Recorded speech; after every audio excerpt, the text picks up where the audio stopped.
Presyo sa mga ingredient nga sagad ginahanda matag semana sama sa binignit, posibleng mosaka sunod semana sumala sa ubang mamaligyaay sa General Santos City. Ani ang report.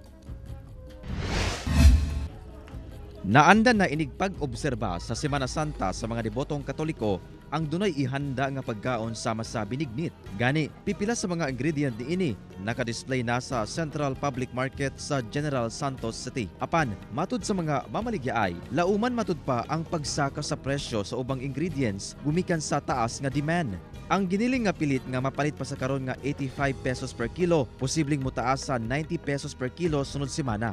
Ang Moscovado nga asukar nga tag 100 pesos per kilo, karon pwedeng musaka sa 110 pesos. Ang landang nga tag 85 pesos per kilo, posibleng musaka sa 90 pesos per kilo sunod semana. Kasi kung magsaka ang among kuha sa per sack, magsaka pod mi. Sa ubang mamaligyaay sa mong public market, gilauman sab nga musaka og 5 pesos per kilo ang 35 pesos karon nga niluto nga sago.